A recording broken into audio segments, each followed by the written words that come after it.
অনেক শখ করে হাজবেন্ডের সাথে অনেক জোরাজুরি করার পরে একটা আইফোন 12 প্রো নিয়েছিলাম। তো সেই ফোনটা দেখে অনেকেরই সহ্য হতো না, আবার অনেকেরই জ্বালা পোড়ায় মানে থাকতে পারতো না। অবশেষে আমার সেই ফোনটা কিভাবে যে নাই হয়ে গেল সেটা শুধুমাত্র আল্লাহ তাআলাই দেখছে, আর আল্লাহ তাআলাই তার বিচার করবে।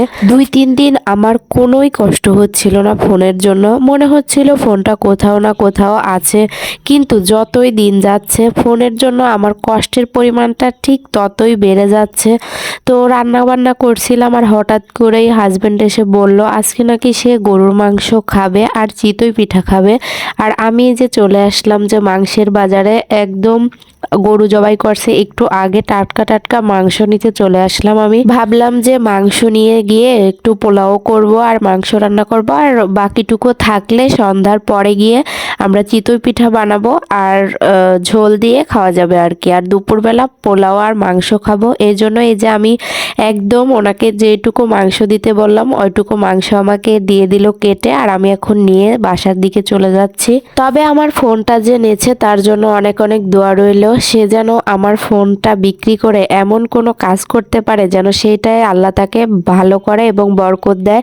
আর আল্লাহ তাআলা যেন আমাকে ওইরকম ফোন কেনার তৌফিক আবারও দান করে। আল্লাহ চাইলে কিন্তু সব কিছুই সম্ভব। আর একটা ফোনের জন্য কিন্তু আমি মরে যাব না, কিন্তু যে নিচে আল্লাহ তার বিচারটা কিন্তু একদম সঠিকভাবেই করবে ইনশাল্লাহ। শুধুমাত্র এই কন্টেন্ট ক্রিয়েশন করার জন্যই কিন্তু আমি ওই ফোনটা অনেক জোরাজুরি করে নিয়েছিলাম, নইলে কিন্তু আমি কখনোই অত টাকা দিয়ে ফোনটা নিতাম না।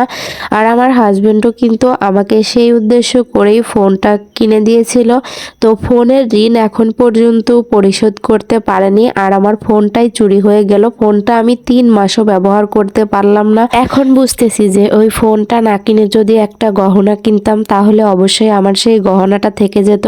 ফোনটা আমি হয়তো রাখছিলাম অন্য জায়গায়, আর গহনা হলে তো আমি কোথাও রাখতাম না, সেটা আমার সঙ্গেই থাকতো। তো এখন বুঝতেছি ফোনটা কিনাই আমার সব থেকে বড় ভুল ছিল। তো এই যে অনেক কথা বলতে বলতেই আমার গরুর মাংসটা চুলায় দিলাম, আর রান্নাও প্রায় এখন এই যে শেষের দিকে। আর আজকে দেখাচ্ছি টেবিলে কি কি রান্না হলো। আমি যে মাংস বেড়ে দিয়েছি একজনের জন্য, আর এখানে পোলাও ছিল, আর সঙ্গে একটু মুসমুসে করে আলু ভাজি করেছি।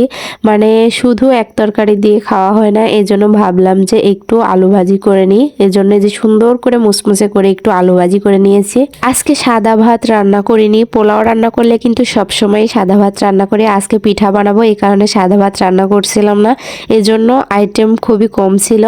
আর এই যে সন্ধ্যাবেলা আমি পিঠা বানাচ্ছি আর ধনিয়া পাতা বাটা দিয়ে একদম মজা করে পিঠাগুলো খাওয়া হলো। আর কয়েকটা পিঠা ভাবছি যে ভিজাবো, তো পিঠাগুলো মাশাআল্লাহ অনেক সুন্দর হচ্ছিল। পিঠা দেখে কিন্তু একদম মন জুড়িয়ে যাচ্ছিল। আর এই যে এখন ঝোল দিয়ে আর ধনেপাতা বাটা দিয়ে পিঠাগুলো মজা করে খাওয়ার পর এই যে আগে থেকেই আমি রসটা তৈরি করে রাখছিলাম, এখানে পিঠা কয়েকটা ভিজায় নিলাম। আমার লাইফে কিন্তু আমি কখনোই এরকম পিঠা ভিজাইনি, এটাই কিন্তু ফার্স্ট টাইম ছিল। আর পিঠাগুলো মাশাআল্লাহ এত সুন্দর হয়েছিল, মানে এর আগে পিঠা বানিয়েছি কিন্তু কখনোই ভিজাইনি। আজকের পিঠাটা সব থেকে বেস্ট ছিল। দেখেন কত সুন্দরভাবে ভিজে গেছে মাত্র আধা ঘন্টার ভিতরে। আমি তো ভাবতেছি সকাল হতে হতে এই পিঠাগুলো একদমই ভেঙে যাবে। আজকের ভিডিওটি এই পর্যন্তই ছিল। তো যারা যারা ভিডিওটি দেখবেন অবশ্যই আমার জন্য দোয়া করবেন, আল্লাহ তাআলা যেন আমাকে আরও একটি ফোন কেনার তৌফিক দান করে। তো জানি ভিডিওগুলো ভালো হচ্ছে না, তারপরেও আপনারা একটু সাথে থাকার চেষ্টা করবেন। সবাই ভালো থাকবেন, সুস্থ থাকবেন। আজকের মতো এখানেই বিদায় নিচ্ছি। আল্লাহ হাফেজ।